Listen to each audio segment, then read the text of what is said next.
Hi guys, my name is Demir and I'm here to give you a little bit of an overview and a walk around my the latest car that I bought. This is a Pontiac G8 GT. This is a 2009. This car is a rear-wheel drive. It has 361 horsepower and 385 foot-pounds of torque. However, this model does have the upgraded ECU intake and it does have a colder thermostat. So this thing has been dynoed at about 411. So it gives it a little bit extra power. As you can see, the car is in a, they call it a hot white, which I think kind of sounds weird. They also call it a heron white, I think. I think that sounds a little bit better. And here it is right now. This one's sitting on, the rears are 275 35s R19s, and the fronts are 245s 40 R19s. These are the Camaro rims, I believe from a 2013. And they actually look pretty nice on the car. I do have the stock wheels. They're an 18. They're double 5-spoke. They actually are pretty nice. And as you can see, windows are tinted. This is the back here. Some of you might get a little kick out of my license plate. I'm Rick James, bitch. But yeah, no, anyways, there that is. It's got the quad exhaust down there. Sounds great. Nice taillights. Coming around to this side. Also got the tinted windows, the same size tires, of course. And we have the foldable mirrors. And pretty good looking front here. For those who don't know, the Pontiac G8 comes from Australia. It's actually imported from here. It comes in 3 models: the V6, which pushes out 356 horsepower, the V8, which is this one, which is the 361 as mentioned before, and they have a the GXP, which I don't believe they sell here in Canada, but that pushes 415 horsepower, and I believe it's an LS3 motor, the Corvette one. All right. So as you can see, they have these nice turn indicators here on the side. Makes the car look really nice. The GT have these nice chrome handles. They're actually quite nice. Pop it open here. Enter the cockpit. Let's have a look at the engine. The release would be right here. You know what else they're up.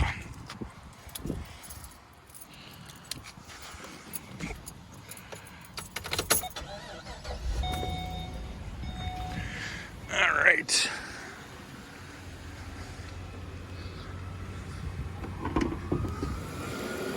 All right, so inside here we have a V8. As mentioned before, it's it's called the L76 V8, 361 horsepower, 385 foot-pounds of torque.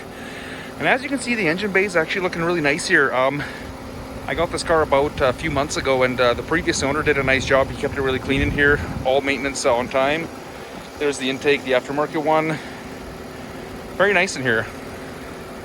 Yeah. Stop that. All right, you know what? Why don't we start in the, why don't we start in the back here? Oh.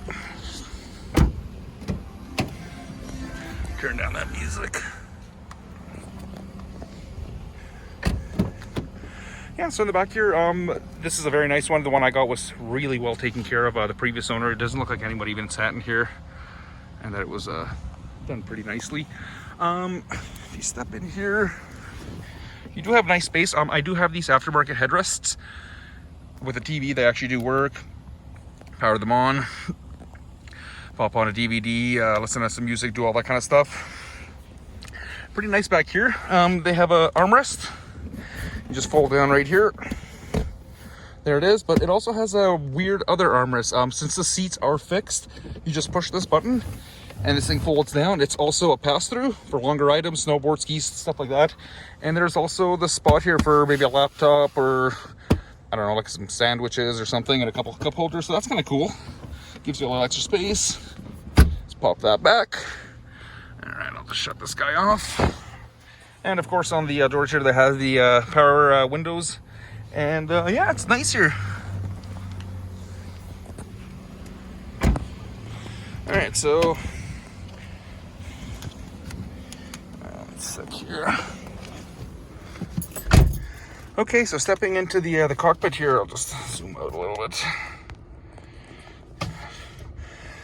Okay, so first thing on the left-hand side here, you have your, this package has the leather, so you have the leather on the seats and also on the doors here. It's really nice here. Steering wheel is actually pretty nice. Multi-function steering wheel. You have your options here. This is how you go through the menus.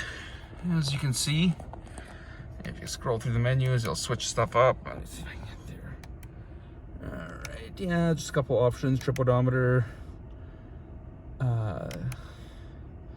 Range fuel, need to get some fuel, like average speed, average fuel, kilometers, things like that. So we'll just switch it back to what I usually do. Just the, this thing does have the digital speedometer, so that's actually quite nice. I like that. With the gauges, they're actually quite plain. I actually like them. They're kind of subtle, just like this entire car. I mean, this car is just a beast, but nobody really knows it. So that's kind of cool. You have your, it's not Bluetooth because these didn't have Bluetooth. The 2009.5 did, but this one didn't. This is just the OnStar, and you have your mirror control here with OnStar. Not that anybody really uses that. You have your volume control here for your radio, stuff like that. And okay, so moving to the entertainment center here. This is actually an upgrade. This is the Blau Punkt system. The stock systems were a lot different. They didn't have the screen. They also had this kind of cheap looking kind of Chevy entertainment. It was just kind of a CD holder and radio, pretty basic. Up here, first of all, there were some gauges that went up here, and they were in the 2008 model. They looked really crappy. A lot of people hated them, so in the 2009 models they actually took them out, but now it's just kind of a blank cubby, so I don't really know what you can store there. It kind of just like looks empty, but whatever, it's okay. Sorry, going back to the system, you have a bunch of buttons here on the side. Some people have complained that this is a little bit confusing. It's actually really easy. This one here just shows you your time. There it is. This is the information center. If you don't know what any button does, you just press here and shows you what every button does. Get out of there. ASM, this just switches from FM, ASM, and FM, so I just keep it, where are my presets? Yeah, this is one. Equalizer, I don't touch that button. It's just to change the sound of the system. I mean, you can go to rock, pop, jazz, all that stuff. It kind of changes the sound of your CD or of your auxiliary or whatever you're playing. This one over here is to turn on and off the system. If you do, you can see this Pontiac logo. It's kind of cool, but I don't know why you'd want to turn it off, so keeping it on. CD player, you hit this. CD player is also the play and pause button. Band, this is your AM and XM satellite, which I don't have, but you can get it installed here. So we'll just, yeah, we'll go back to there. Auxiliary is obviously auxiliary. This button here, or this little hole here, you just stick that in there, and they have the auxiliary cord. I have one here. I play tunes all the time. I mean, everybody who's going off of Spotify and stuff like that, that's what they're using mostly. Down here you have a dual zone climate control. This actually is an upgrade, believe it or not. Not all of them came with this.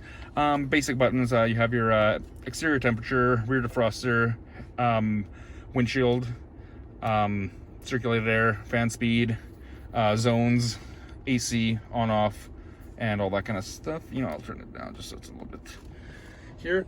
And then this one here actually does have the seat warmers and traction control on and off. Seat warmer, driver here, passenger here, traction control on and off. When you press that button, you see this stability control off, but we'll keep that on for now.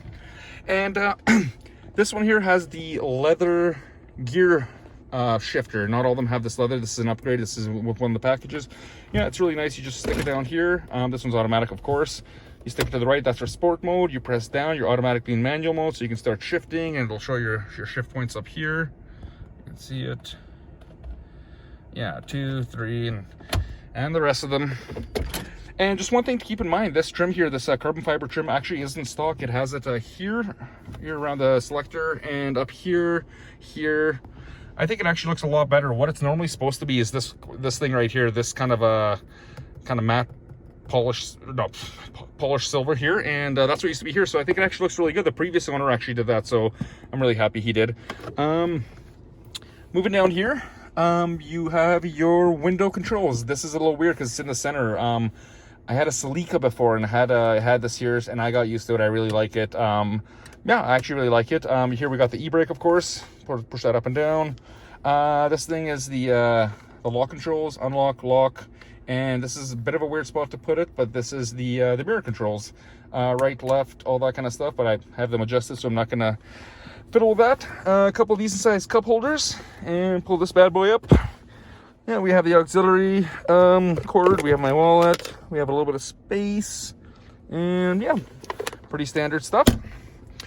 Pop up here, we have the sunroof controls. This one does have the sunroof. Oh, you know what? Let me bust open something that is pretty rare with this car. Not with this car, but you don't really see too many of these. This is the original. One second, pardon me.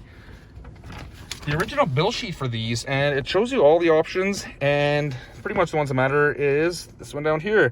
It's the preferred equipment group, the 1SC, and it was $2,825 extra.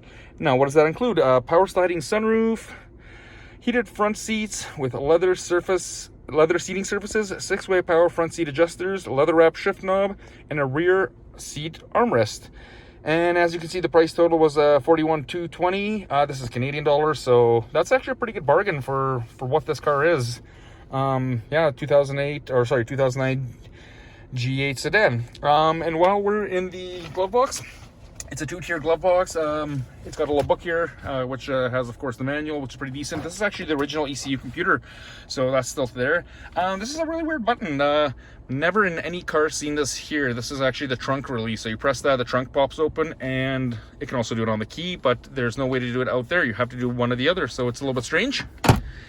And yeah, the sunroof's up here. I can pop her open, but I think you know how that works. Far left is tilt, far right is open. And there it is. That is my Pontiac G8. Okay, so before we go for a spin, I'd like to show you the key. The key that it comes with is this kind of Volkswagen looking key. Looks just like theirs. It has the unlock, lock, remote car starter, which this car has, and the trunk release over here. And, you know, it's one of these switchblade ones. It has the panic button on front. It's actually funny. I have a Volkswagen, and I brought the Volkswagen key, and obviously it's the exact same.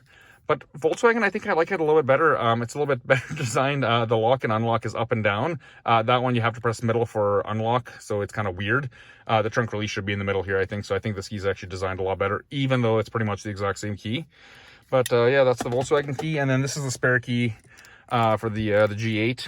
It's kind of a valet key, doesn't flip up, but it still has all the same options: the lock, unlock, a remote starter, and the trunk release. So that's that. And doesn't have a logo, and this one's actually a little bit chipped here, which kind of sucks, but it is what it is. And I thought I'd just point out one more thing that I kind of don't like. It's this thing right here. As you can see, this thing has power seats. You know, you move it back and forward, but that's only for the bottom part of the seat. If you actually want the lumbar control on the backrest, you go back here and you have these knobs, which actually really sucks because I don't know who designed this or who engineered this, but I don't know whose idea it was to make them half and half. That's just stupid thinking, the way I see it.